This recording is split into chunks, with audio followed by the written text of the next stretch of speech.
Hola, ¿qué tal? Muy buenos días. Les saludamos al pie del cañón en un día en que en República Dominicana la Junta Central Electoral sigue contando un panorama muy claro en el plano presidencial, ya decidido en el plano congresual. Los senadores ya prácticamente todos están terminándose, pero no así los diputados, señores, no así los diputados, aunque cada uno sabe ya, porque los centros de cómputos de los partidos hacen su trabajo, ya cada uno sabe qué tiene debajo de la manga.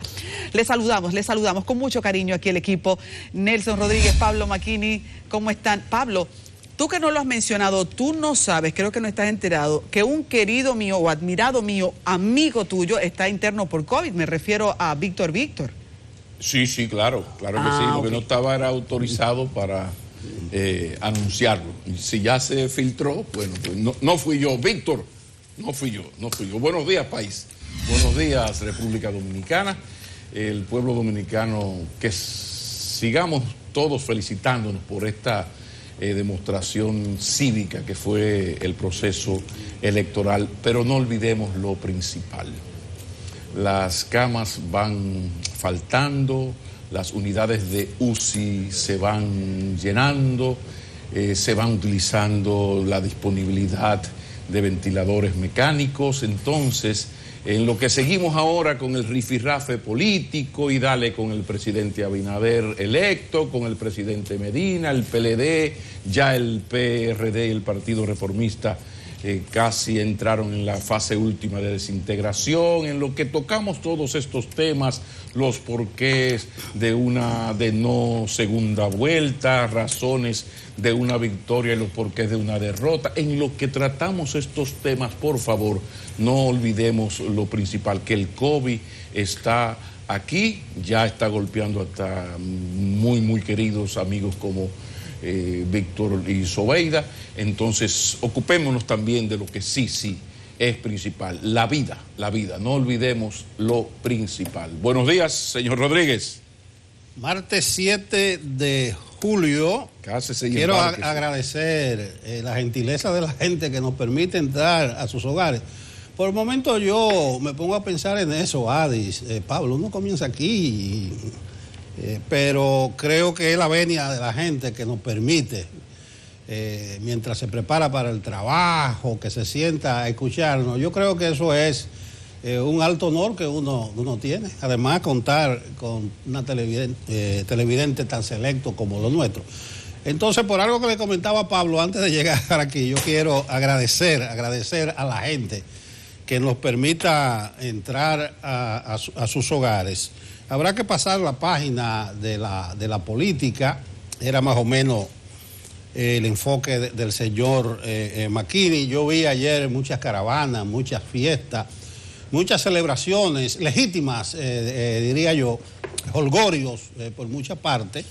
Pero, señores, recuérdense de la pandemia, no se olviden. Entonces vamos a darle esa dispensa, que celebren los que ganaron o los que tienen motivo para celebrar, pero no se olviden de la pandemia. Incluso, tal vez muchos de los candidatos al Senado, bueno, los diputados todavía no está claro, debieron exhortar a su militancia a un mayor comedimiento, pero a donde voy es al asunto de la pandemia. Mucha caravana, mucha fiesta, pero no se olviden de la pandemia. En un determinado momento habrá que pensar en eso.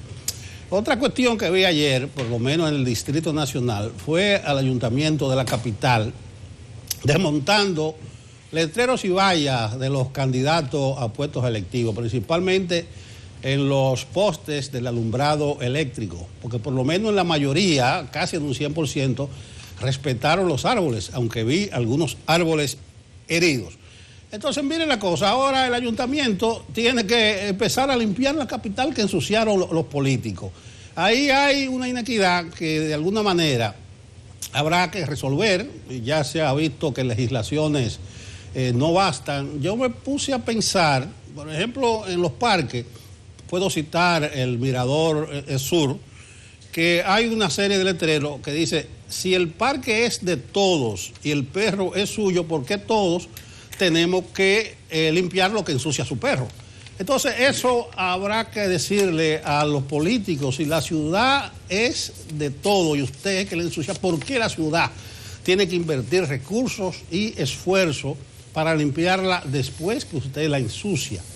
Pero reitero, aquí la política se pone al mando en determinado momento y hay de aquel que ose criticar alguna acción de este tipo, porque inmediatamente se va a entender que es un contrario que quiere afectarte a ti para que tú no hagas tu propaganda, pero por lo menos satisface que en sentido general se respetaron los árboles, pero son de las cosas que hay que prestarle atención.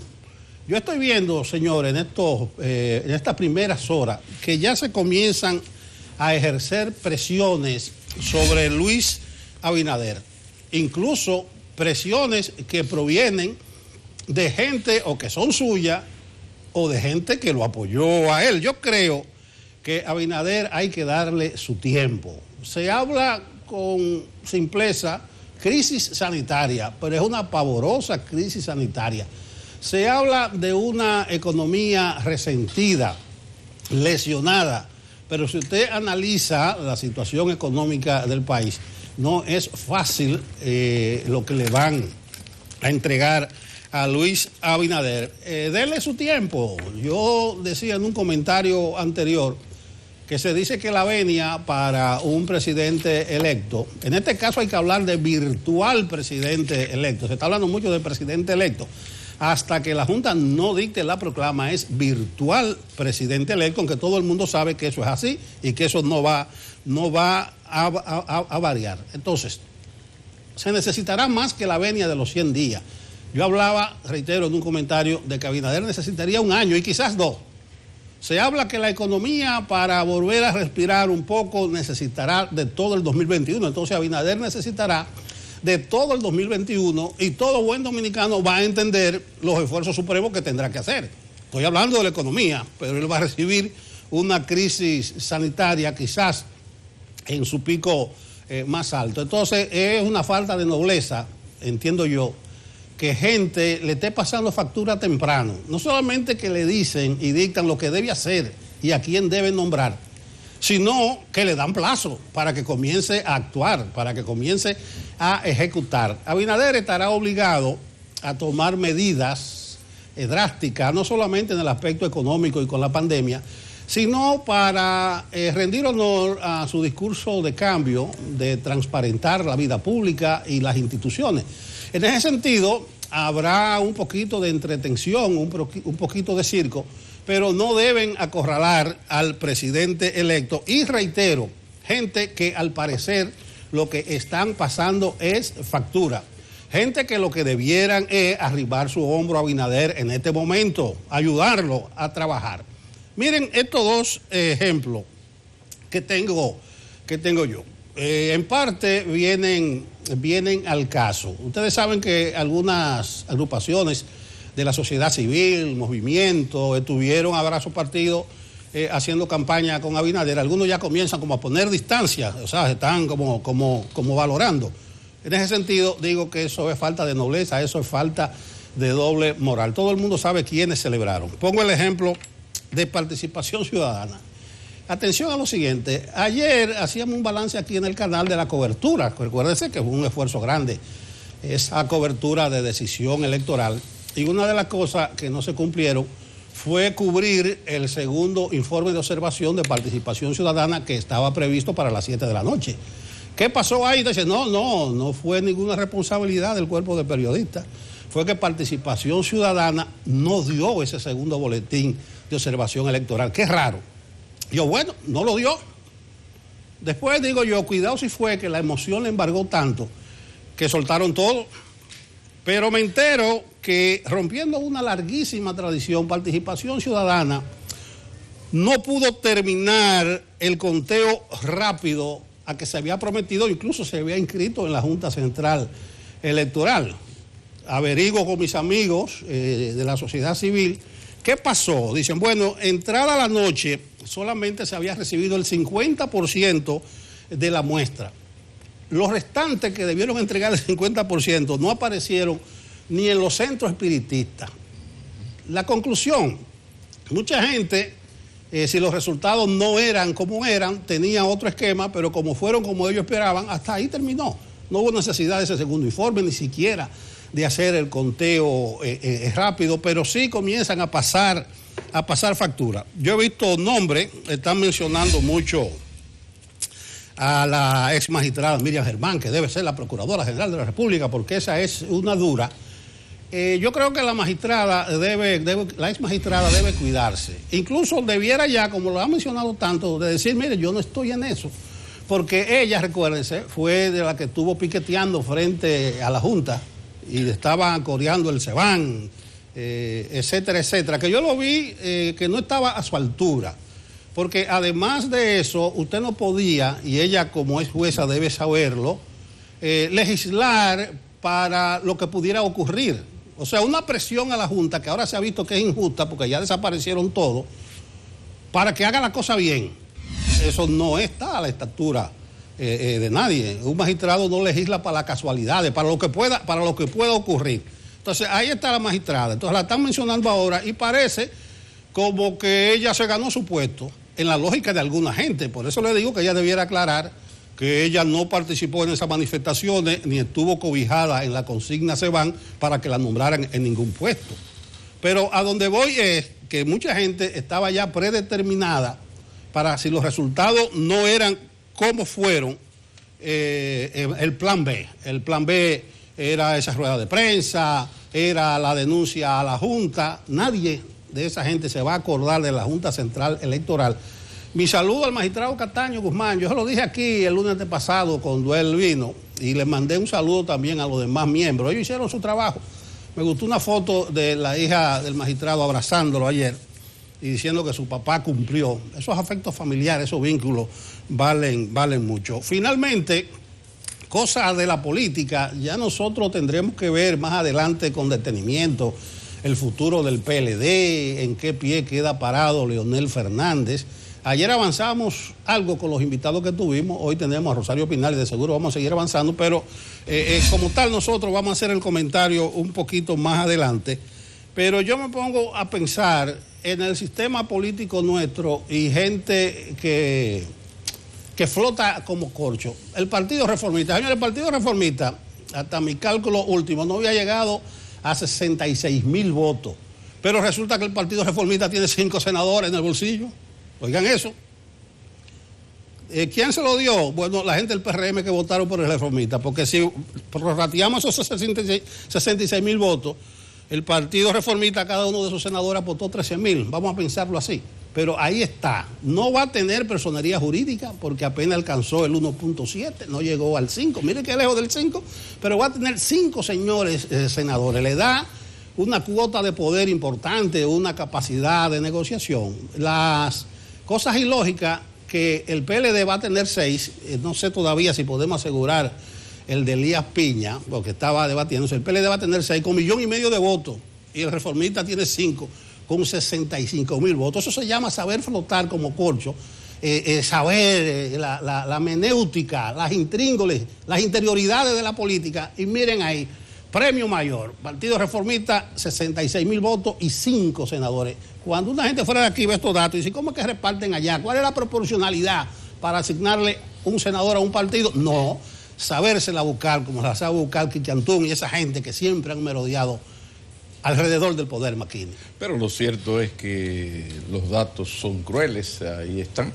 Salieron ya del equipo ya son formalmente partidos minoritarios. Ese 1,78 del Reformista y el 2,41 del PRD ponen ya en la etapa final a esos dos partidos. Aquel otrora Partido de la Esperanza Nacional, donde por lo menos 38, 40 de cada 100 dominicanos que votaban lo hacían a ese partido. No importa candidato ni circunstancia, pero ocurrió lo que ocurrió y el PRM de alguna manera pues fue heredando esa militancia. Es un paso hacia adelante porque aquello de que a rey muerto, rey puesto, el rey ha muerto, viva el rey. Esto significa que cuando algo está muriendo es porque algo están haciendo. Entonces uno lo que quiere pensar que los partidos y los políticos que van a sustituir al PRD y al Partido reformistas, pues serán mejores, serán una expresión mejorada del ejercicio y de la forma de hacer política. Con esto de Luis Abinader, presidente electo, yo creo que vamos a tener que insistir en lo de los 100 días. Siempre los presidentes se habla de otorgar los 100 días. Creo que en esta oportunidad es más que necesario dejar que este señor llegue a Palacio y tome sus decisiones y darle como esa gabela, tradicional gabela en la política, que es la gabela de los 100 días. Porque lo cierto es que uno no recuerda en las últimas 4 o 5 elecciones un presidente tomando el poder, un político asumiendo la presidencia de la República en unas circunstancias como estas. O sea, lo que está pasando en la economía, señores, estamos en un país donde más de la mitad de los empleos formales se perdieron y aumentando. Donde un país estaba llegando al borde de su capacidad de endeudamiento, ¡pum! Y en eso llegó Fidel, y no el comandante, sino llegó el COVID. Entonces estamos en una situación sumamente delicada. Con esto del Ministerio Público, yo me remito al presidente electo y su concepto. Un Ministerio Público políticamente independiente. ¿Con qué se come eso? Bueno, con lo que sería, por ejemplo, esa misma Miriam Germán, que no tiene que ser ella, pero una persona que sea, pero sobre todo, además de ser, que la gente la perciba como una persona de mucho autorrespeto. O sea, señores, el gobernador del Banco Central lo nombra el presidente de la República. Sí, pero don Héctor Valdés Albizu tiene un prestigio, tiene un respeto. Ahí puede estar Danilo, Luis, Leonel, Hipólito, hay un respeto. Y es un señor que se manda una terna, 0 mata 0, y se eligió. Sí, pero Héctor Valdés Albizu tiene esa credibilidad ante el país y sobre todo ante los sectores productivos y financieros. Entonces, no deja de ser nombrado por un presidente, pero hay un asunto de autorrespeto, de reconocimiento social y en especial del sector que tiene que respetarlo. Con el Ministerio Público pasa igual. Yo vuelvo al concepto del presidente electo. Él prometió, y lo estamos observando, un Ministerio Público políticamente independiente, que él no lo narigonee. Mire, del PLD se pueden hacer muchas críticas, pero creo que si algo le hizo daño, verdadero daño al gobierno de Danilo Medina, fue el Ministerio Público. Eso es lo que llaman en política vernácula una maquinita de restar votos y popularidad. Por el fondo, por supuesto que sí, pero por las formas. Entonces, ojalá, además está combinado a eso, porque ya gran parte de la población, sobre todo las personas que le apoyaron y que tienen criterios de independencia, sí, yo le apoyé, pero vamos a ver qué vamos a hacer con el gran mal de esta sociedad, que es la impunidad. Y no hablo de corrupción. Donde hay 3 seres humanos, hay un cuarto que ya está pensando cómo hacer un chanchullo. No, lo importante es el régimen de consecuencias. Y el país tiene la ventaja de que tiene una estructura jurídica, una normativa jurídica, que si hay voluntad política se pueden hacer maravillas, presidente. Maravillas. Entonces, ojalá que se vaya por ahí, pero además tiene que irse por ahí, porque hay una exigencia de la gente en lo que tiene que ver con el Ministerio Público. Me quedo con el concepto, que sea independiente políticamente, que la gente no lo perciba como un empleado del presidente y, lo más importante, que actúe en consecuencia. Pero yo decía lo de no olvidar lo principal. Ayer el propio ministro de Salud Pública recordaba que quedaban 334 camas de UCI. En los próximos días entra a la clínica el doctor Cruz y Minian para aumentar me van a dar la información para confirmarme lo de que el 80% de las UCI están ocupadas, porque es una declaración de una sociedad médica, no necesariamente del ministerio, y me gustaría tener el dato confirmado, pero de todas maneras sabemos que el drama está. Y por ahí yo quería comenzar, porque siempre insisto en aquello de no olvidemos lo principal. Fuera COVID, ayer nos quedamos, porque son muchos temas, en lo de las felicitaciones. Y yo inicié con la Junta, pero como que no me detuve. Y yo quería, porque fui sumamente crítico con la Junta Central Electoral en momentos difíciles, y si hay algo que no habita en mí es la mezquindad. Y yo creo que lo importante no es cómo se entra, sino cómo se termina. No importa cómo se comienza, lo importante es cómo usted termina. Y la Junta Central Electoral ha terminado muy bien. Y cuando digo muy bien, digo muy bien. Se creó una estructura que respondió, sobre todo, atención a otras instituciones, ahora que habrá nuevos funcionarios, un nuevo equipo.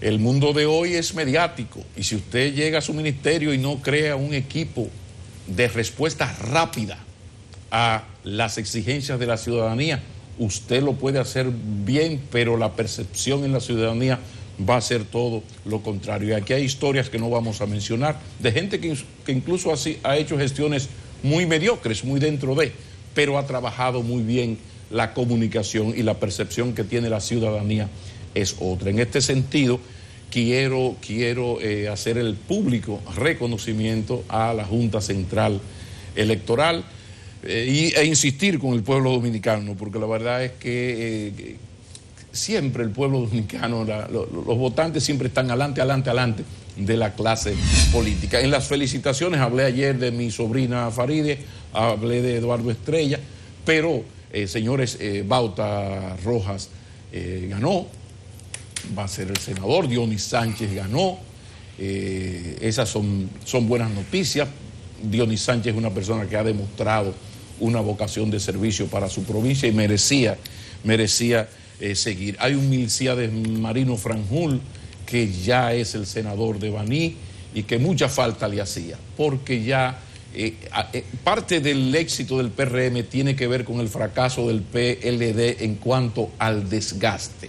Aquí se dio en el 2020 lo que en parte se dio en 1978, el desgaste del ejercicio del poder. Y usted le quita al PLD la represión, la parte de la dignidad humana, los asesinatos de los 12 años y algo, fuera eso, en algo se parece.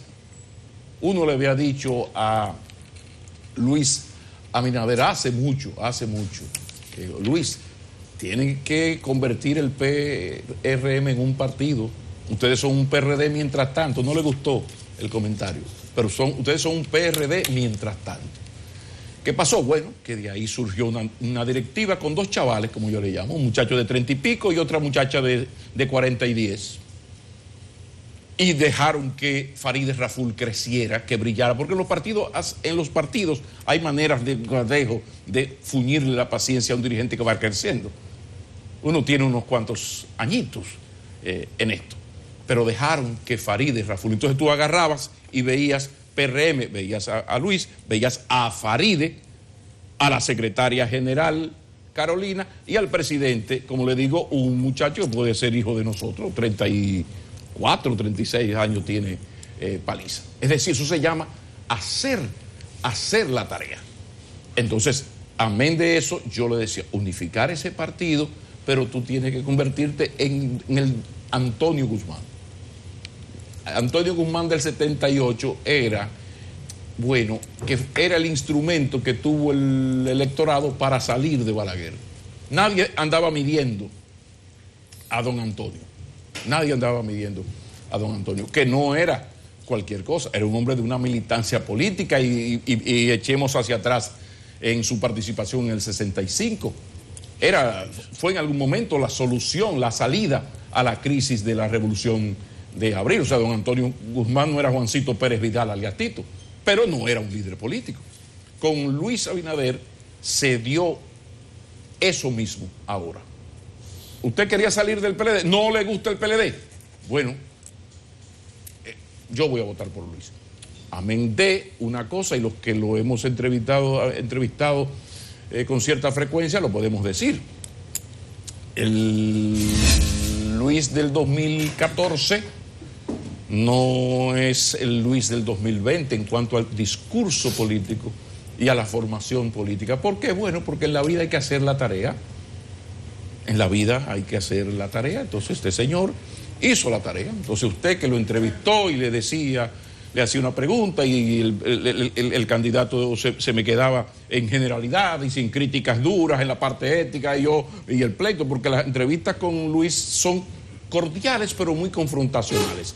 O sea, hay un respeto, pero son así, muy con mucha cordialidad, que es mi estilo, pero muy confrontacionales. Entonces, de repente uno y los que siguen estas entrevistas se dieron cuenta de que el señor había hecho la tarea. Pero aunque no la hubiera hecho, es que se creó ese ambiente de que había que salir del PLD. ¿Y por qué esto de salir del PLD al punto de que no hubo ni siquiera segunda vuelta? Donde yo aseguré, bueno, perdí, le debo una caja de Oporto al presidente electo. Perdí una apuesta el 23 de mayo, más bien el 21 cuando se grabó, yo veía una segunda vuelta. Ahora, lo que yo no veía era a Leonel Fernández con 8%, al PRD con 2 y pico y al Reformista con 1 y pico. Pero hay que, María Luisa Landín, pero no hay que llorar, hay que saber perder y aceptar cuando usted no acierta en un pronóstico. Entonces, ¿qué pasó? Bueno, llegó un COVID-19 y el COVID-19 creó en la población lo siguiente: yo no quiero volver a pasar por esta vaina de tener que salir, y debo salir por militancia ciudadana, debo salir a votar, pero yo no quiero volver a salir lo mismo. Yo lo digo por mis hijas, pero papi. Entonces eso fue un elemento a tomar en cuenta. Esa parte había que tomarla en cuenta. Lo de las votaciones, como le digo, una polarización, pero no una polarización cualquiera, una polarización extrema. ¿Qué cambió también todo y tuvo mucho peso? Los resultados de 3 encuestas de las 4 encuestadoras de mayor prestigio en el país y las que más habían acertado. O sea, que no era una opinión, era un dato confirmado.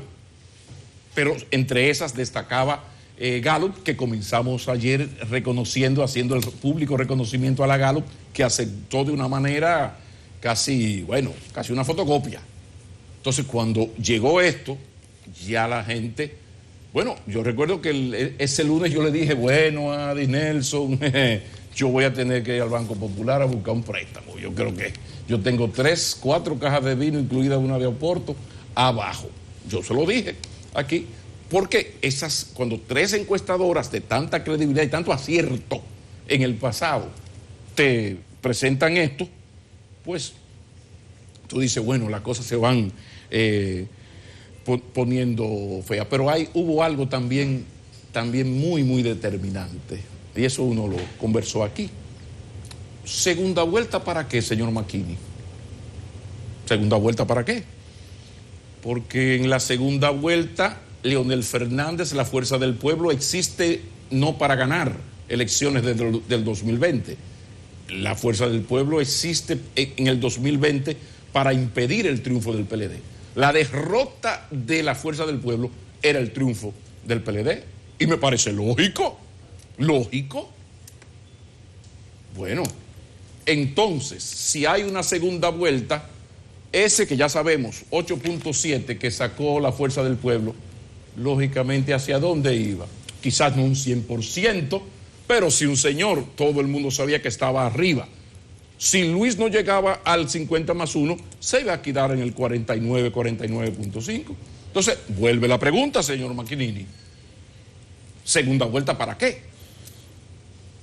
Si, amén de lo que sacara el PRM, tenía a Leonel Fernández, e insisto, el éxito de Leonel Fernández no podía ser ganar ¿A quién se le podía ocurrir? Yo lo dije, que se fue al mínimo. Yo aquí hablé, recuerdo, le decía, óyeme, para mí 16% sería una epopeya. Yo lo veo más que 16%, que no lo descarto, pero yo lo veo más 8 a 12%. Es decir, el 8 era lo mínimo que uno veía.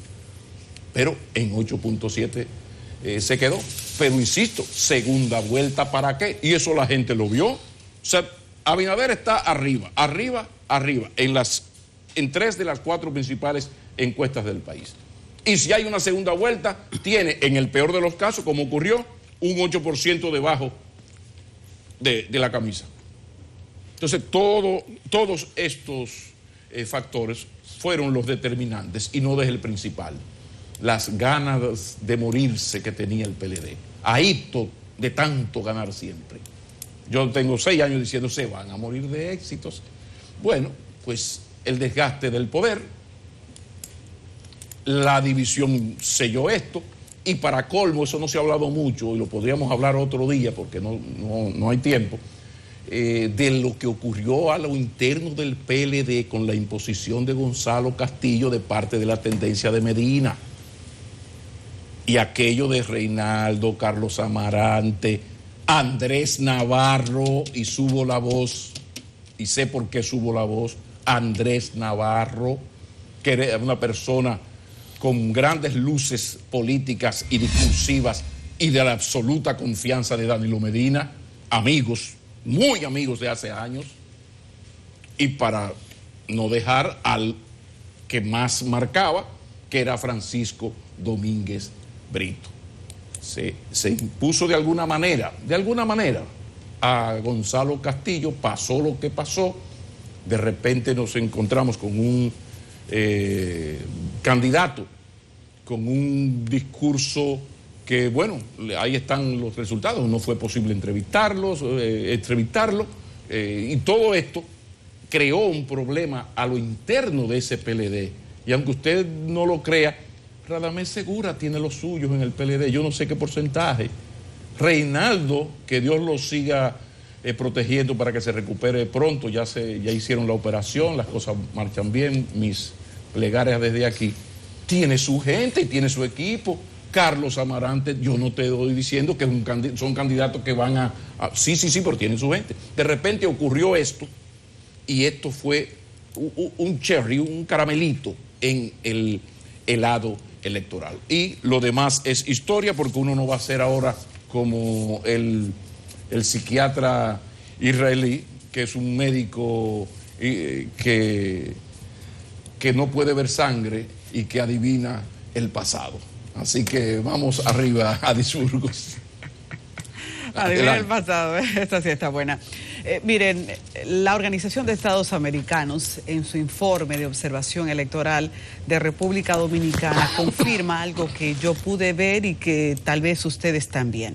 Los 3 partidos mayoritarios, los diferentes partidos, acudieron al recurso de la compra de voto para conquistar simpatías.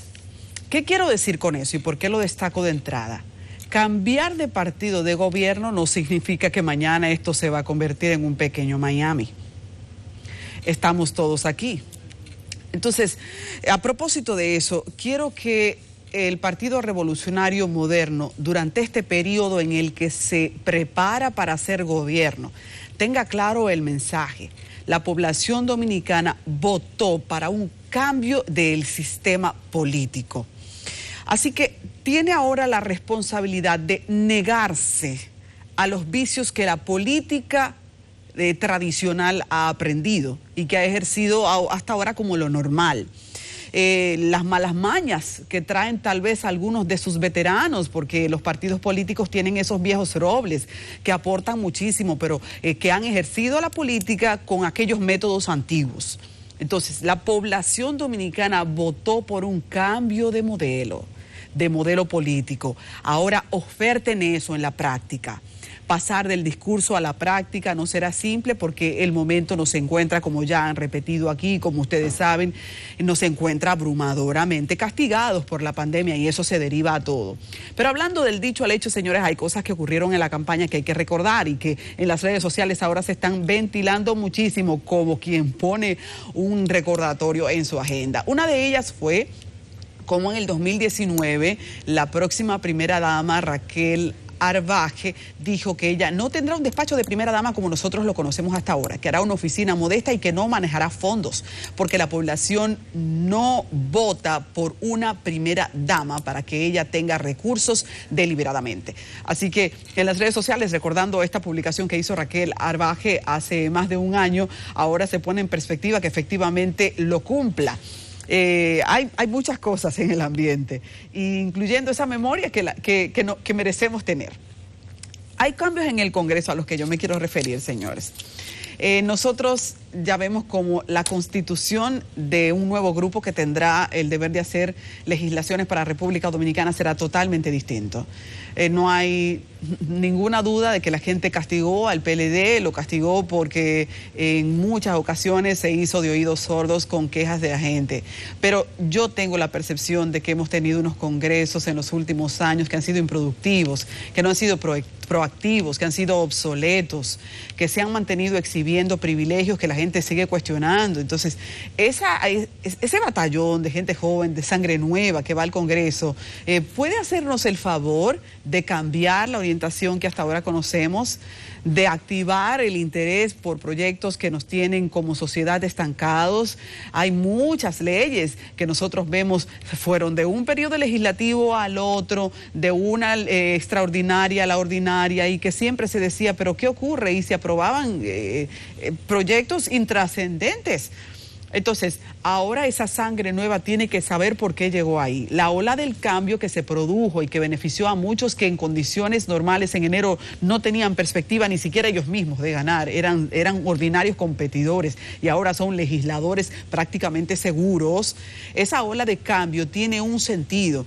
Y la gente no tiene que nueva vez esperar 12 años si está inconforme para cambiar de legisladores, para cambiar de un poder ejecutivo. Yo creo que en la medida en que la gente experimente, la generación de nuevos votantes experimentó el poder de cómo se hacen cambios y ahora va a aproximarse a hacerlos con más facilidad. Recuerden que hay una gran población que tenía miedo a los cambios, porque esa zona de seguridad en un país también tiene un sentido, también tiene su valor. Pero en la medida en que la gente vio cómo se generan los cambios y que esta población joven tiene cada vez más influencia, no duden que lo hará con más rapidez. Entonces, quiero hablar de eso, quiero hablar de la perspectiva de cómo hay que pasar del discurso a los hechos, de cómo ese nuevo Congreso tiene el compromiso de no darnos más de lo mismo. Ojalá en términos éticos recibiéramos más y no viéramos un gallinero de gente ahí sin respeto a la población. A veces uno tenía el concepto de que era algo solemne el Congreso, pero ellos mismos se han encargado de desmontar esa solemnidad y de vulgarizar lo que se hace ahí. Entonces, qué bueno que ahora hay una oportunidad, una segunda oportunidad. El país está presentando una segunda oportunidad.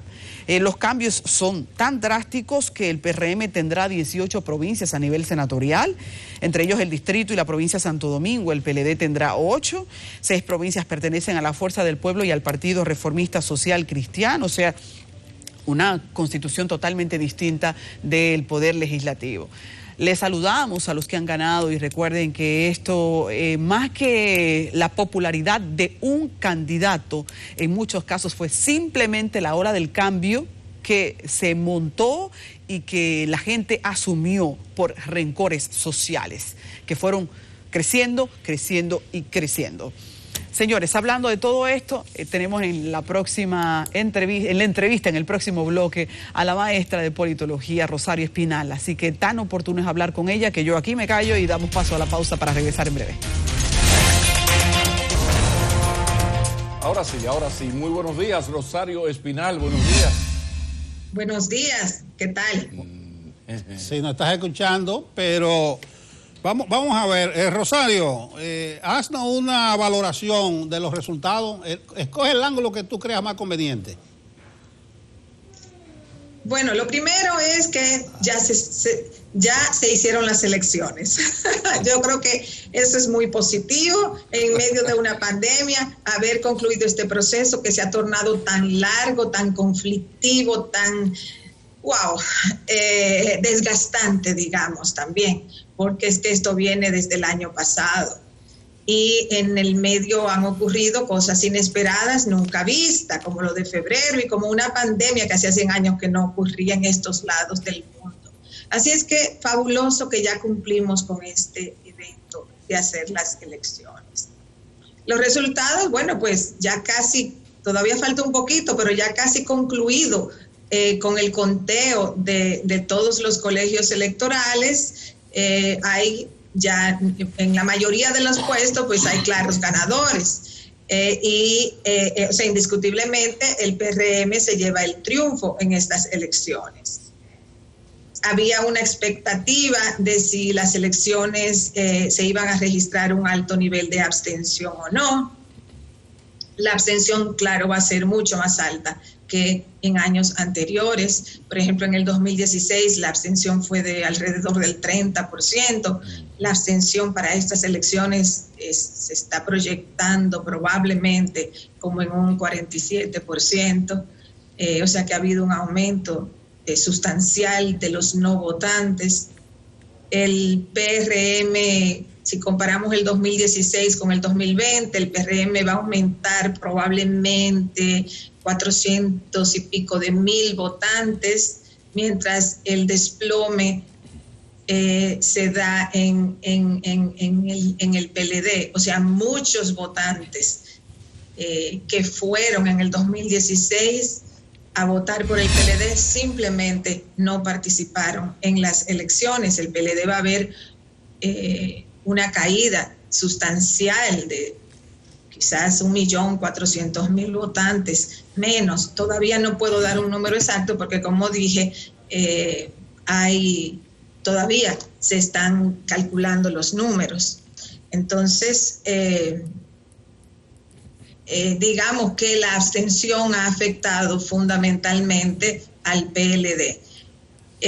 La razón o las razones de la abstención pueden variar. Gente que dijo no me voy a arriesgar porque estamos en una pandemia, no se sintió tan motivada o consideró que ya las elecciones estaban decididas y no quiso exponerse cuando ya se veían los números de las encuestas. O sea, hay múltiples razones que se pueden atribuir, pero ciertamente esa es la situación. O sea, un alto nivel de abstención comparado con el patrón normal en la República Dominicana.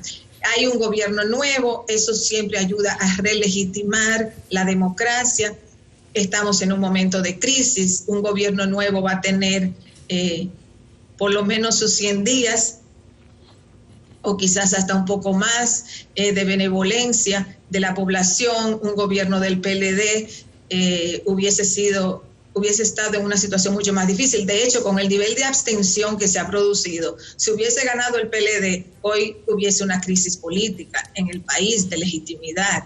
Así que lo mejor es que ese no haya sido el caso, porque ya la abstención va a pasar como algo irrelevante, pero no así hubiese sido si hubiese ganado el PLD.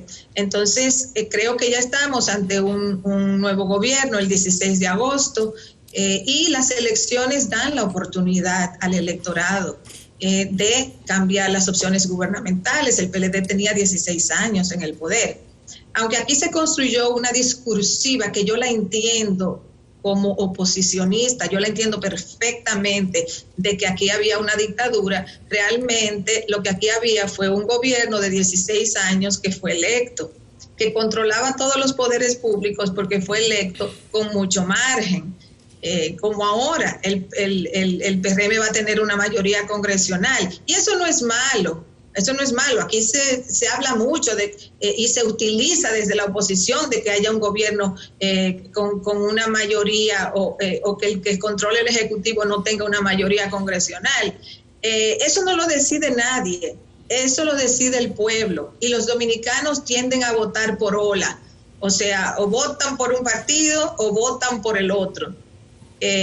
Incluso cuando se separaban las elecciones, que uno de los argumentos era separarlas para evitar que un partido controlara todo, como quiera, el partido que estaba en el Ejecutivo controlaba generalmente el Legislativo. Entonces los dominicanos votan de esa manera, como en swing, y no necesariamente es malo. Los ejecutivos necesitan apoyo congresional para impulsar sus agendas. El PRM la va a tener, el PLD la tuvo, el PRD tuvo mayoría congresional. Entonces la gente tiene que tener cuidado con las discursivas que utiliza.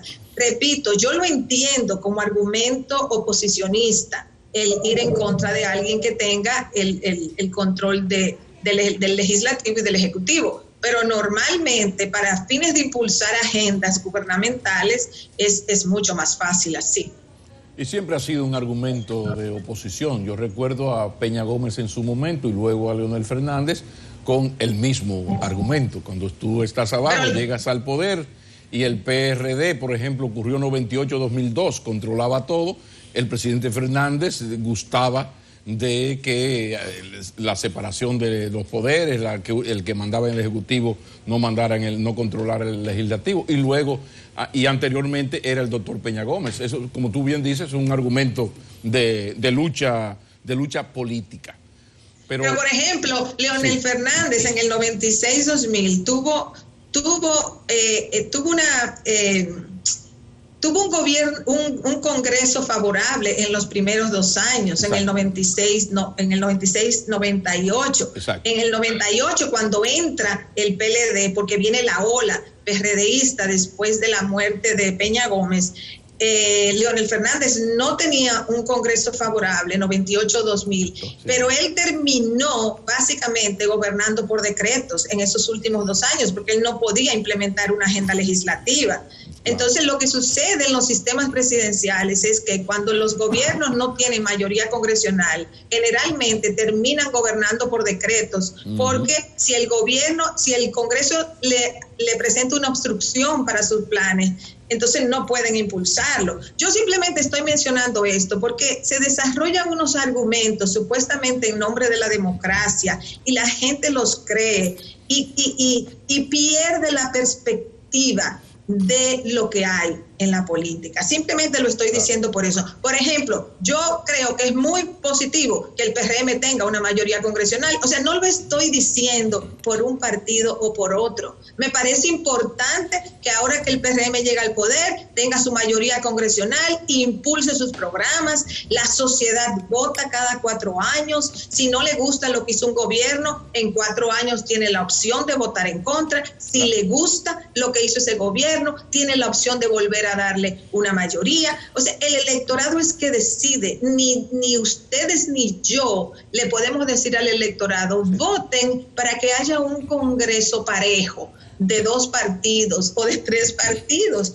Esos son procesos electorales y la gente, o sea, cuando se está en la oposición se presenta una cosa, cuando se es gobierno es otra, y ahí es donde se crean los falsos argumentos que la gente absorbe y eso crea problemas. Por eso te citaba a Leonel y a Peña, cada uno en su momento, pero ¿hasta qué punto también lo que más dificulta esto es cuando un gobierno llega el momento en que de tanto gobernar pues pierde las formas? Por ejemplo, hubo proyectos importantes que ni siquiera se analizaban, sino el gobierno comienza a utilizar al Poder Legislativo como sello gomígrafo y no guardan las formas, porque ok, te lo voy a aprobar, pero vamos a guardar las formas, vamos a enviarlo a comisión y finalmente es aprobado.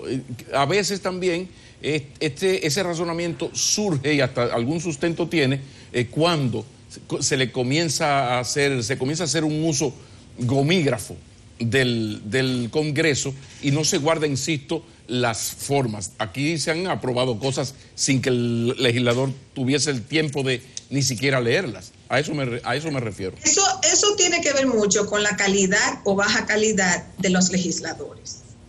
O sea, si los legisladores son unos irresponsables, eso presenta un problema. No importa si un partido tiene mayoría o si están divididos, porque lo que pasa es que en la relación ejecutivo-legislativo se puede dar el sello gomígrafo si el partido que controla el ejecutivo tiene mayoría legislativa. Eso es verdad.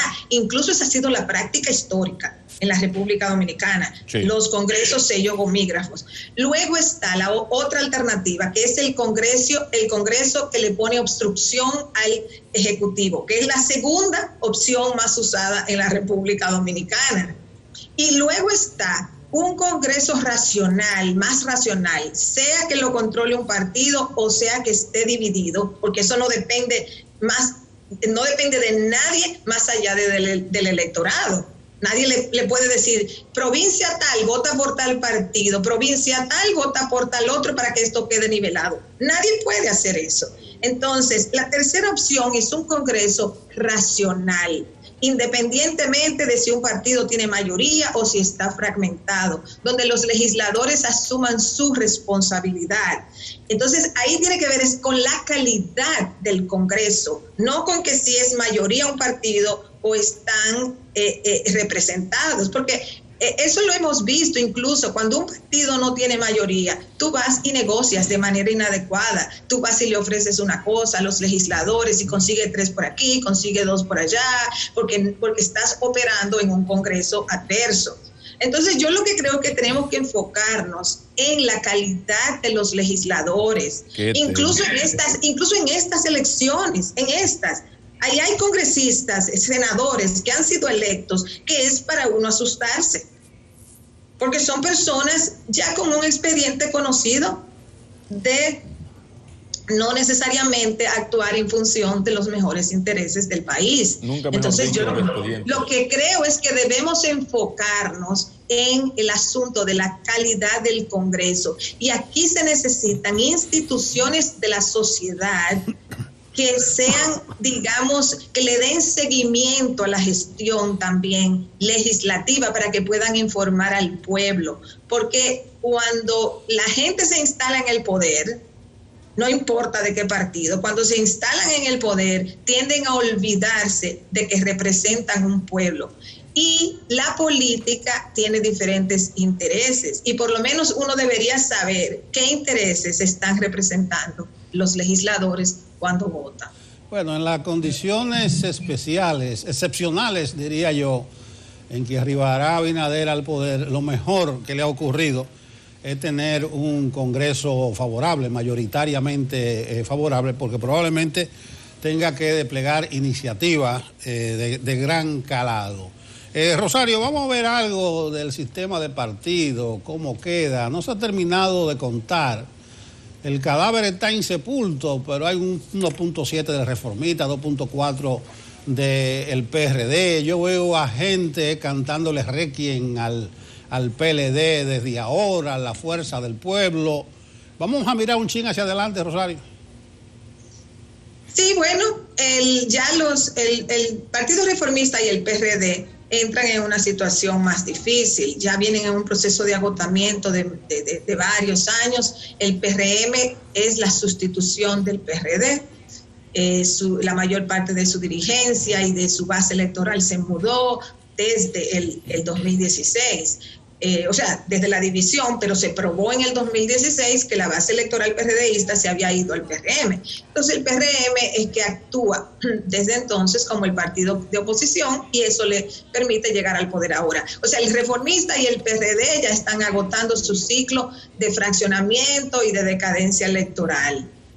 Y por lo menos el Reformista seguro no va a calificar para financiamiento público grande. El PRD, si es por las presidenciales, tampoco. Ellos habían dicho en función de las municipales que sí, pero yo tengo que chequear ese número, pero quizás tampoco.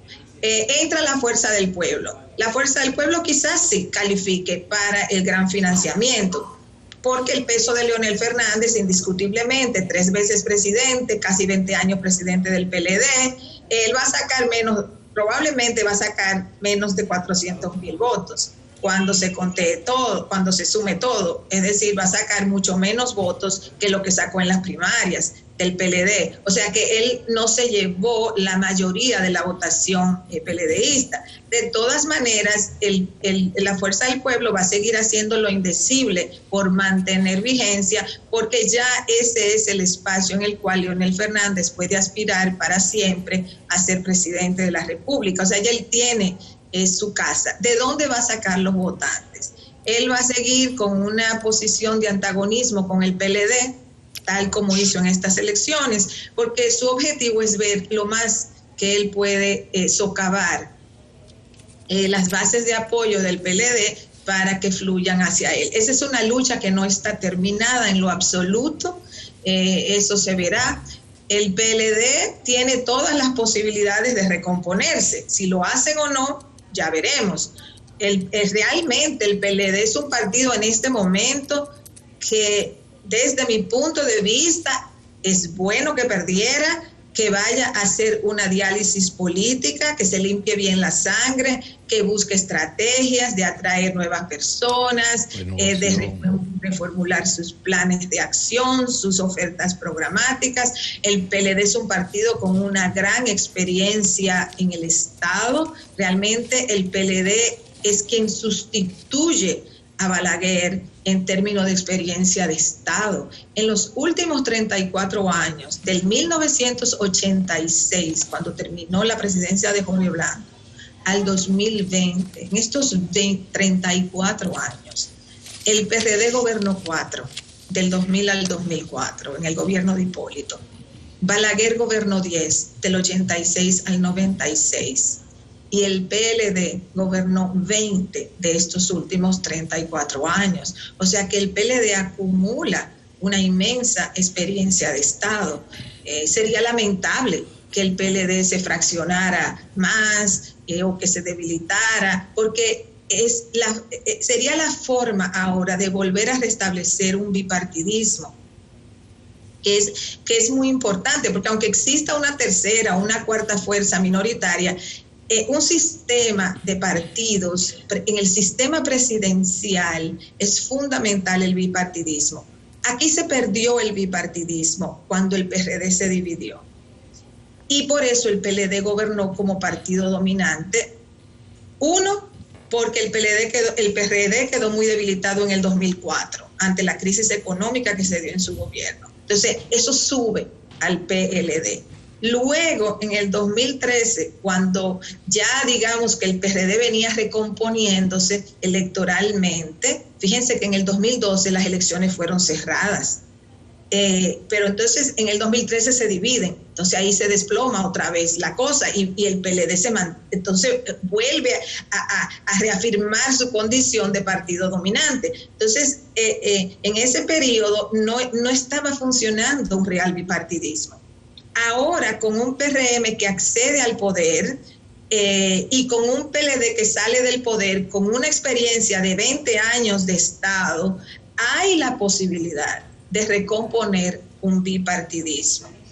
Que haya un segmento del electorado que considere que no le gusta, o que eso es lo mismo, o que si se necesita una fuerza nueva, bueno, ya eso es otro debate, pero indiscutiblemente que al sistema de partidos le es favorable tener un bipartidismo fuerte, y ahora hay la posibilidad, no es garantía, de que haya un bipartidismo fuerte con un PRM y con un PLD que sean ambos partidos importantes y con capacidad de competir efectivamente en los procesos electorales. Si se da así o no, ya dependerá de lo que ocurra con el PRM en el gobierno, de lo que ocurra con el PLD en la oposición. Hay cosas que llaman la atención. Cuando uno habla de estas cosas, piensa en lo de la calidad de la democracia, y ya anotaste algo. ¿Qué puede hacer un país para mejorar la calidad de la democracia? Porque es el voto del ciudadano el que puede convertir a un simple delincuente en un honorable legislador. Entonces, de repente uno ve en los resultados electorales, legislativos, cosas que le asustan. Voto a voto, sin fraude, no, voto a voto. Gente muy cuestionada, cuestionable, de pasado sombrío algunos, ganar mucho a poco, insisto, voto a voto sin hacer fraude. ¿Qué puede hacer un país para avanzar en el meollo de esto, que es la calidad del ciudadano? Porque la calidad de la democracia es una expresión de la calidad del ciudadano. ¿Qué podemos hacer? Bueno, ahí los partidos tienen que jugar su papel.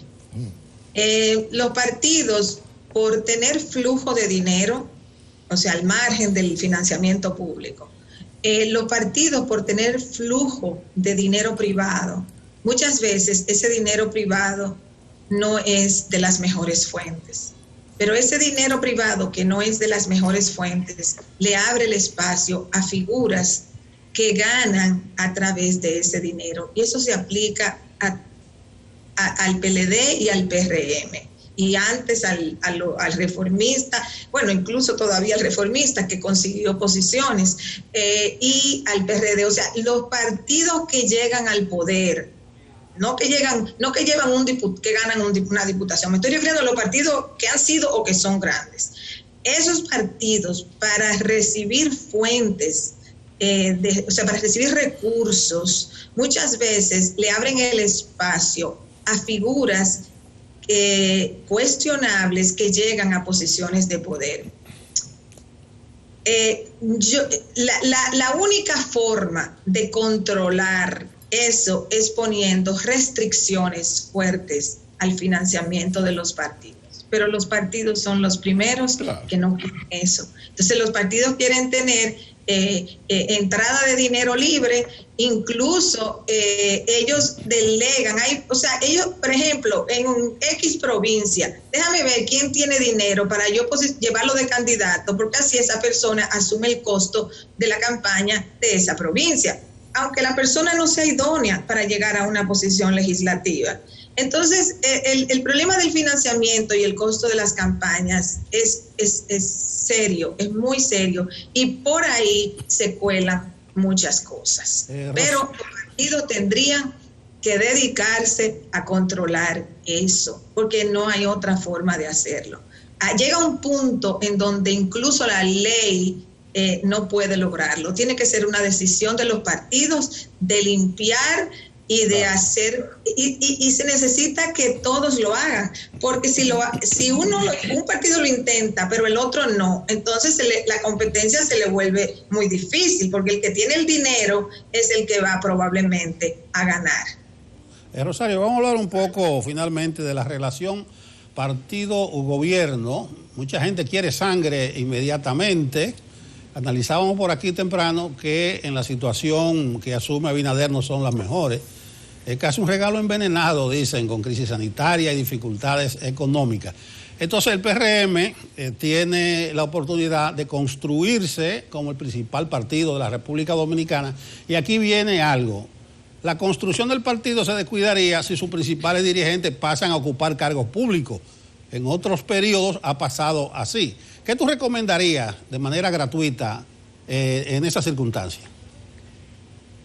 Bueno, yo no voy a recomendar nada porque en la práctica política dominicana eso es persistente. Claro. Las figuras principales de los partidos se van al gobierno y el partido ya se va olvidando. Le ha pasado a todos los partidos cuando llegan al poder.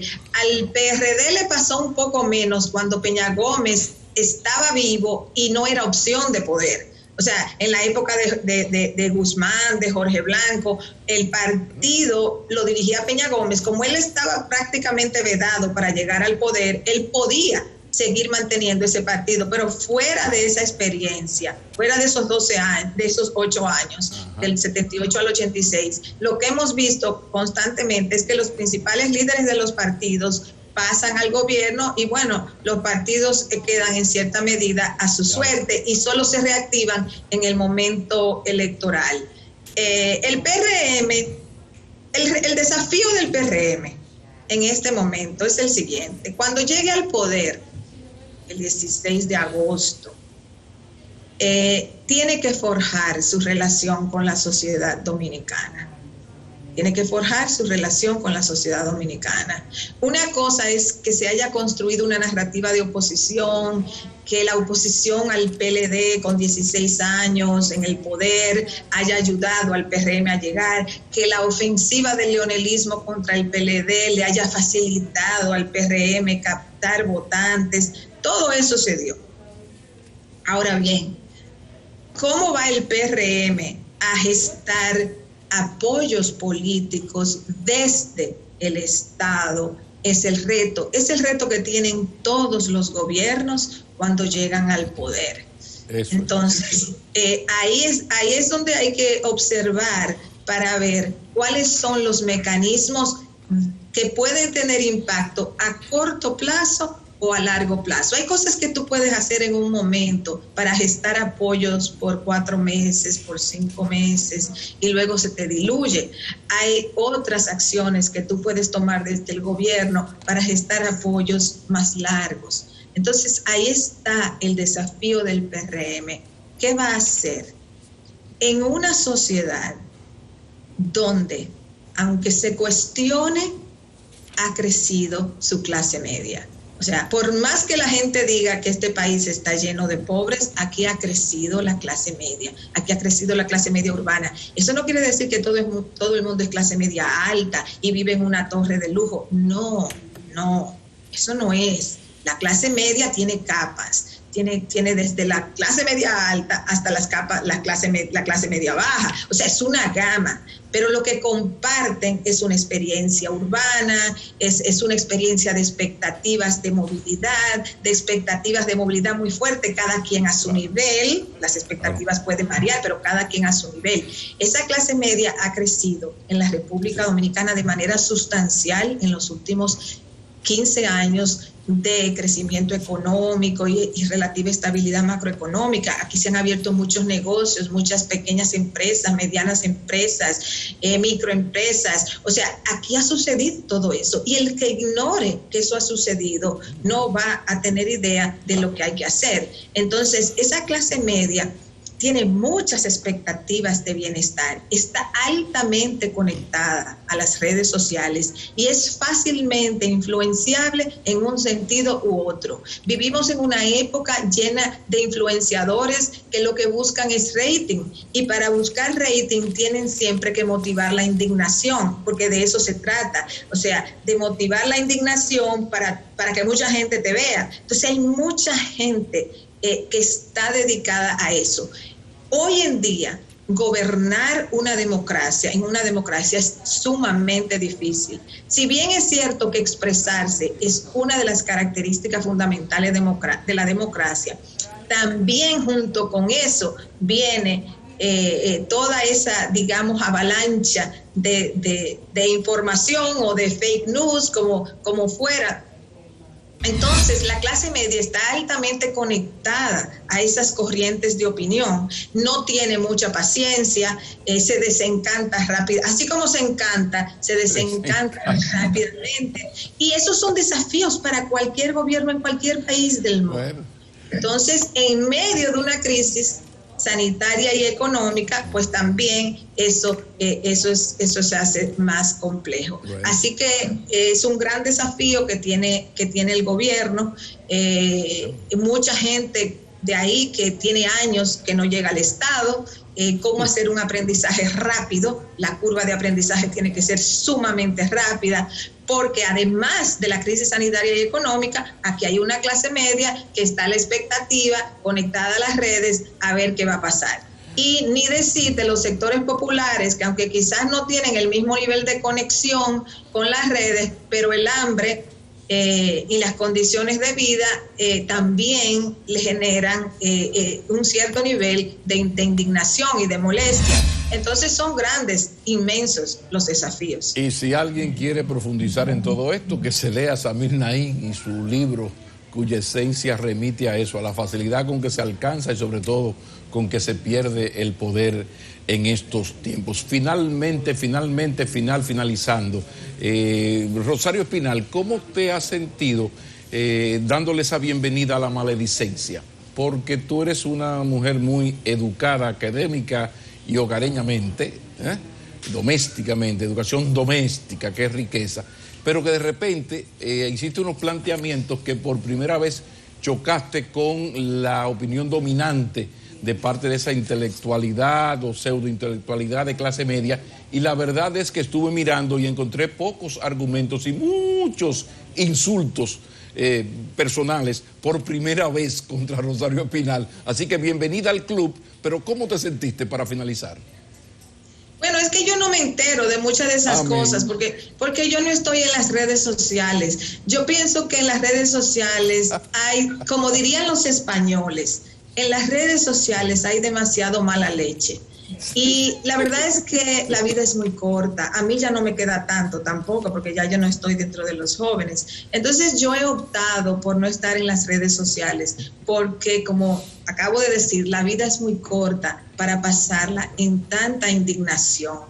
Y en tantos insultos, y en tantas falsedades, y en tantas mentiras. Entonces yo la verdad es que no participo en las redes sociales. A veces me cuentan o me mandan alguna foto por WhatsApp. Que no te cuenten. Pero yo no la busco la información. A veces si me lo dicen sin yo poder parar la gente, yo no me entero. Yo entiendo que en los procesos electorales la gente apuesta mucho a ganar de un lado u otro, y la gente pierde el juicio. Realmente yo digo lo que pienso en base a lo que conozco. Yo dije en diciembre, la primera semana de diciembre del 2019, yo dije que aquí no iba a haber doble vuelta, cuando todo el mundo pensaba que sí. A mí me insultaron, según me cuentan, me insultaron, dijeron de todo, porque yo dije que no iba a haber doble vuelta. O sea, dije que lo más probable es, no lo dije 100%, porque nadie puede saber 100%, dije lo más probable es que aquí no haya doble vuelta.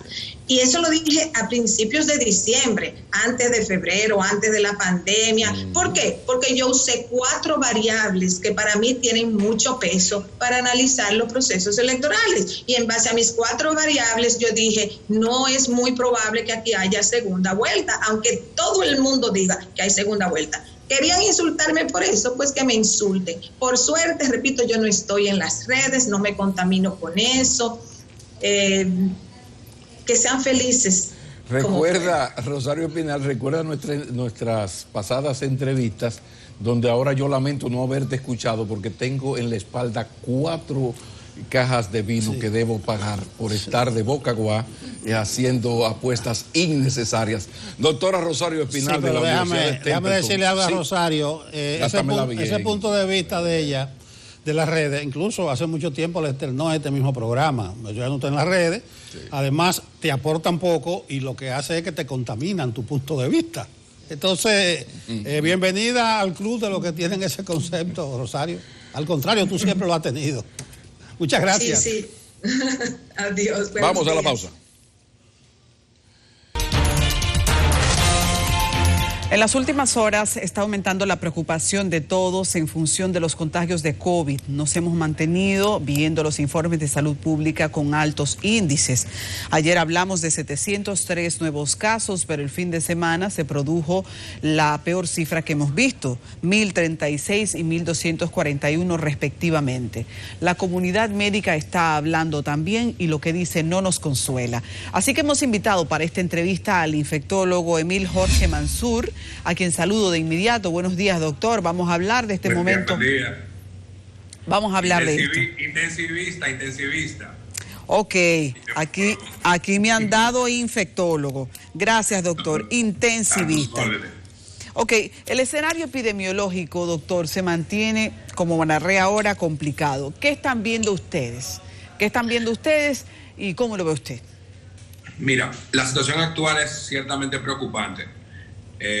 Tenemos una tasa de ocupación importante de las camas en centros privados y en centros públicos. Hemos llegado ya casi a un 80% de ocupación de camas en unidades de cuidados intensivos y en unidades designadas a seguimiento de los pacientes respiratorios, en este caso de COVID, están casi todas saturadas, lo que representa para la población un problema importante, porque al momento de requerir un internamiento comienzan a brincar de centro en centro intentando de conseguir quién los puede recibir.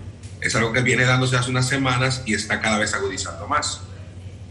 Wow, es muy tenso. Doctor, yo quiero, antes de continuar con esa parte del intensivo en la que nos vamos a explayar, preguntar, ¿ustedes consideran que los procesos electorales recientes han aumentado en la tasa de positividad?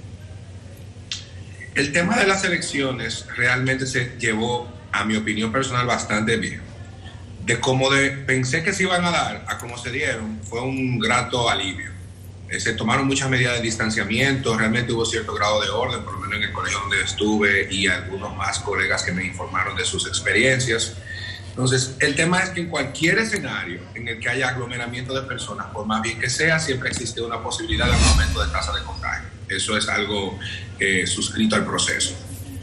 Actualmente veremos si va a haber un pico debido a eso, probablemente de mañana en adelante. Bien, respecto a eso, la posibilidad de contagio de quienes estuvieron desde muy temprano en los colegios electorales porque eran trabajadores del montaje, gente que estuvo ahí 12, 14 horas expuesto. ¿Cómo esto en la práctica se evidencia? Que quien esté más horas expuesto tiene mayor posibilidad de contagio. Es que el tema es que mientras estuvieran en procesos de montaje probablemente no estaban en condiciones de aglomeramiento. Y ese día hay que tomar en cuenta que muchas personas luego de las actividades de las elecciones se dirigieron a celebraciones, a lugares donde se encontraban varias personas, a celebrar a sus líderes o a los que perdieron o a los que ganaron. Entonces, esos son probablemente puntos que fomentan mayor número de infecciones.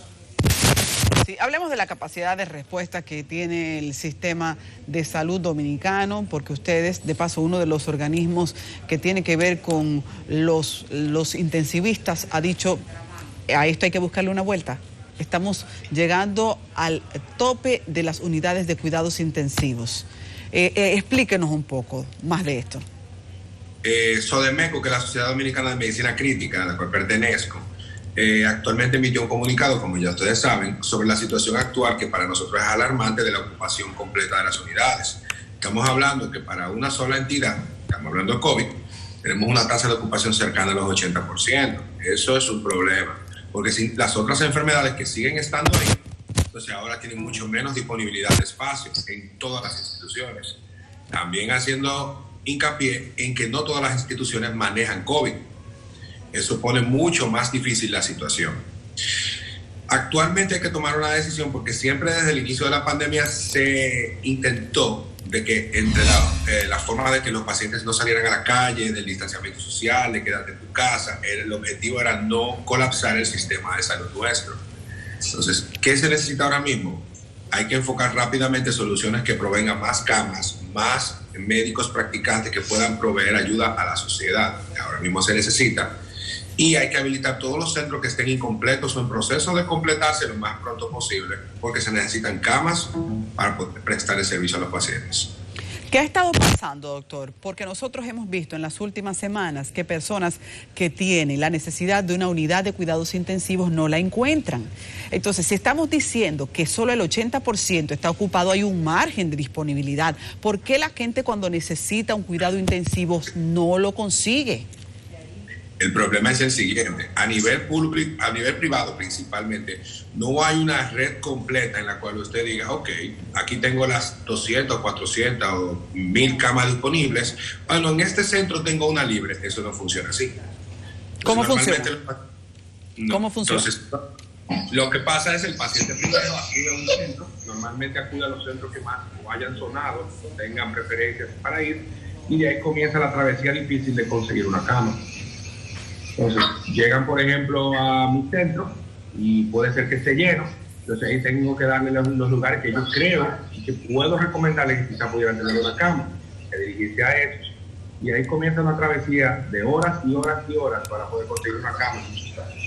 Ok, podríamos tener la percepción, el prejuicio de si hay discriminación a la hora de darle una cama de cuidados intensivos a alguien que viene de fuera, a alguien que viene con esa necesidad. Y quiero preguntarle a usted a propósito de las denuncias que hemos recibido sobre eso.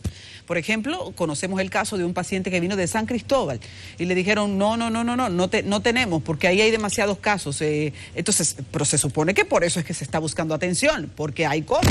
Era un paciente que necesitaba cuidados intensivos por una condición pulmonar, pero no tenía COVID. Entonces, en la intríngulis del servicio privado, quisiéramos saber si ustedes pueden responder esta respuesta. pueden responder esta pregunta. ¿Hay discriminación a la hora de recibir un paciente? La respuesta es que no, y te voy a explicar por qué. Actualmente, las pruebas para decir si se tiene COVID o no, primero una PCR, la cual es imposible conseguir en una emergencia. Ahí, de una vez. Lo segundo es que las pruebas tienen una alta, muy alta, falsos negativos y falsos positivos, lo cual las hace herramientas que no son confiables dentro del punto de vista de tomar una decisión. De la misma forma, si yo tengo un paciente que tiene una neumonía bilateral, aunque la prueba salga negativa, es un COVID hasta ser demostrado lo contrario y debe ser tratada como tal. Lo que las personas no entienden es que poner a ingresar a ese paciente con una sospecha de COVID, aunque tenga una prueba negativa, que nos pasa con mucha frecuencia, en un área donde no se están las medidas adecuadas para manejar COVID, arriesga las enfermeras, los médicos, el personal completo del centro y colapsa un centro completo por un solo paciente. Entonces, a veces las personas no lo entienden porque le dicen, no tiene una prueba de COVID positiva porque me están poniendo a pasar trabajo. No, es que no es eso. Es que si tiene una lesión pulmonar actualmente, el COVID es muy variable y presenta muchas manifestaciones diferentes a nivel de los pulmones. Entonces, si usted eso no lo entiende dentro de ese punto de vista, entonces va a expresarse de que hay discriminación. Los pacientes de COVID, dentro de un punto de vista administrativo, son los más cómodos porque completa. Los seguros no hay problema. No hay que pasar trabajo. Por ende, que esos normalmente son los factores que hacen a uno considerar, bueno, ese paciente quizá no puede mantenerse aquí, quizá puede irse a un centro público. No. Ese paciente no tiene inconveniente dentro de ese punto de vista. Doctor, usted acaba de confirmar algo que hemos escuchado muchas veces. Tiene muchas manifestaciones distintas el paciente COVID. Nosotros hemos caído de nuevo en una crisis de que se hace muy complejo tener acceso a la prueba, así que quiero saber cómo usted está diagnosticando los pacientes y cómo lo ve, está haciendo también el grupo de sus iguales, los intensivistas, porque mucha gente no tiene acceso a una prueba antes de que un médico lo pueda ver, lo pueda internar o pueda identificar que no cayó en una condición de gravedad. Bueno, realmente desde el inicio de la pandemia, que la situación de las pruebas era difícil, nosotros siempre hemos estado utilizando la evidencia médica disponible y la evidencia disponible nos orienta a que nosotros teníamos que utilizar técnicas de imágenes y analíticas pronósticas que nos permiten asumir o por lo menos intentarle perfilar al paciente. ¿Cuál es el tema? Estas pruebas nos permiten identificar a los más severos o a los que tienen afectaciones pulmonares, los cuales son el problema importante para un manejo intrahospitalario, porque el COVID sin manifestaciones severas se puede manejar perfectamente en su casa, en un aislamiento domiciliario. Eso es importante. De nuevo, no significa que si la tomografía está normal y las analíticas están normales, no significa que el paciente no tenga. Lo que eso significa es que no es un COVID severo. Doctor, ¿y qué porcentaje de pacientes usted está manejando que tiene que diagnosticarlos por tomografía porque la prueba resulta tardía y porque usted tiene que darle seguimiento al paciente? Todos. Todos. Todos están teniendo que diagnosticarlos por radiografía, por imágenes. Por tomografía y por analítica. Por tomografía. Ok, eso significa analíticas después. ¿Qué tiempo después la gente está teniendo acceso a una analítica? ¿Qué tiempo se está tomando? Las analíticas normales que uno solicita para hacer el pesquisaje se obtienen bastante rápido porque todos los laboratorios las hacen. Ok, sí, pero ahora mismo hay una lista de espera, hay unos protocolos y se ha denunciado en muchos ciclos que no se consigue la prueba de inmediato. Entonces yo quisiera saber qué tiempo promedio está consiguiendo un paciente para que esa prueba sí pueda hacérsele. Lo que pasa es las analíticas normales junto con la tomografía se consiguen relativamente rápido, en un día o hasta el mismo día. Ok, eso es bueno, eso es una buena noticia. Claro, eso. Y eso no permite recibir este tratamiento. Si no fuera por eso, la mayoría de los pacientes fallecieran. Ok. Desde el punto de vista de la prueba de PCR, lamentablemente, el tiempo de respuesta es dependiente de los laboratorios y los laboratorios bien están. Hay laboratorios que tengo información que las citas están para dentro de 3 semanas. Ya el paciente no se hizo algo, ya se fue. Ok, hay una confusión entonces. Espéreme, doctor, tenemos una confusión. Cuando yo le he dicho qué tiempo toma un paciente para hacer analíticas, me estoy refiriendo a la prueba PCR. Entonces, ¿qué tiempo un paciente que le llega a usted en una condición que pulmonarmente usted cree que puede ser COVID y le solicita la prueba, tiene la prueba? fácilmente 10 a 14 días. Ahora estamos hablando, ok. ¿Y a qué analíticas usted se refería antes de que tenía en 1 o 2 días? Analíticas per se, las regulares que necesitan los médicos. Mira, nosotros tenemos un panel de analíticas pronósticas que son de COVID, entre esas incluyen dímero D, ferritina, LDH, hemograma, pruebas hepáticas y demás, que cuando ellas se alteran junto con una tomografía, nosotros podemos bastante acertadamente darle C de COVID. Ok. Y durante estas 3 semanas o 2 semanas que un paciente usted lo está diagnosticando con COVID, pero no ha tenido una prueba PCR, ¿el sistema de salud formalmente recibe ese paciente como positivo o no? ¿Lo recibe cuando hay una prueba PCR? Sí. Lo que significa que los informes de salud pública todavía están distantes de lo que están tratando los médicos en el sector privado. Lo que pasa es que esos mismos pacientes se deben notificar automáticamente. Si yo tengo un paciente sospechoso que acude por mi emergencia, aunque yo no tenga la prueba de PCR, se le solicita una ficha que hay que llenarla y eso se notifica. Ok, ahí vamos. Esa notificación existe, lo que ellos no tienen la prueba de PCR para hacer el diagnóstico de como confirmado, pero si es un paciente sospechoso observado y ellos lo registran. Okay. O sea, eso es obligatorio llenar a todo paciente sospechoso respiratorio, hay que llenarle una ficha. Ok, doctor, ¿qué ustedes están trabajando a nivel de la medicación? ¿Cómo les está yendo en la respuesta medicamentosa de los pacientes? A uno le sigue siendo muy inquietante si el tratamiento médico es efectivo. Si en un momento como este nosotros estamos enfrentándonos a un mayor número de casos, pues en el inevitable lo que hay ahora es que aspirar a que el tratamiento funcione. Es así. El medicamento, realmente, las medicaciones que tenemos disponibles, a pesar de que muchas carecen de evidencia médica muy sustanciosa por el tema del tiempo que tiene la epidemia y el tiempo que se ha estado manejando aquí, por ejemplo, en el país, hemos tenido muy buenos resultados porque realmente continuamos con una tasa de mortalidad, a pesar de que la tomemos en cuenta que la de salud pública pudiera estar quizás un poquito más disminuida de lo que esperamos por un tema de realización de pruebas, pero realmente es baja. Realmente en la mayoría de los centros nosotros tenemos pacientes que la tasa de mortalidad es bastante baja. La evidencia suya en su práctica, ¿cuál es el medicamento que usted está utilizando que mejor resultados le dé? Es que depende, porque no todos los pacientes se tratan de la misma forma. Nosotros usamos un protocolo organizado, que es lo único que ha demostrado utilidad, es usted desarrollar un protocolo organizado individual para usted hacer lo mismo con todos los pacientes que tengan las mismas características. Y nosotros hemos usado con mucho éxito por el momento combinación de antibióticos, anticoagulantes desde el inicio de la enfermedad, porque siempre en intensivo se han utilizado, por ende es algo que no nos resulta raro. Los esteroides, que fue el tema de la dexametasona, que reciente se encontró una fuerte asociación a mejoría con el uso de y siempre se ha estado usando, aquí por lo menos. Y también medicaciones como la hidroxicloroquina, el tocilizumab, entre otros derivados que han permitido que muchos pacientes salgan. ¿Qué pasa? El problema es que muchos pacientes llegan tarde. Llegan tarde para iniciar este tratamiento. Y ya cuando llegan en la etapa entre los 7 a 10 días, la tormenta de citoquinas que se produce trae un problema complicado de devolver para atrás. Y entonces esos son los pacientes que tienen más riesgo de fallecer. Doctor, finalmente, ustedes los intensivistas han pedido que se amplíe el número de camas y quisiera saber en ese mismo contexto hacia dónde ustedes ven que esas fronteras se pueden abrir.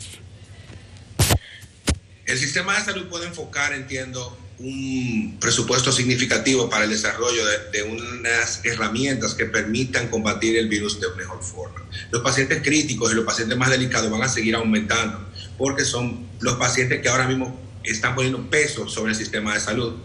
Entonces, entiendo que hay varias instituciones que todavía no están activas al 100% o sus unidades no están activas al 100%, sea por falta de equipamiento o por falta de intensivistas, y hay mucho personal disponible en nuestra sociedad que está dispuesto a trabajar adecuadamente para intentar ofrecer a la sociedad un apoyo. Entonces, es un tema de salud pública, es un tema a nivel de logística para intentar habilitar todas esas camas que pueden estar disponibles al servicio de las personas. Bien, pues alentamos a que podamos tener respuestas de cómo esto también nos hace sentir un poco más de seguridad en el sistema de salud cuanto antes, y agradecemos también su participación, doctor. El doctor Emil Jorge Mansur, intensivista, ha estado con nosotros a propósito de este difícil momento en el que vemos aumentar el número de casos y de casos graves. Doctor, Gracias por este tiempo. Gracias por su invitación, estamos a sus órdenes por aquí. Ok. Bueno, señores, toca ahora hacer esfuerzos dobles para evitar el contagio porque esto se puede poner muy complicado. Vamos a una pausa. Es el placer de servirles desde temprano informaciones a ustedes. Continúen en la plataforma de CDN. Hay muchas noticias importantes hoy, nuestros corresponsales apostados en los distintos puntos. Gracias por hacernos parte de su familia.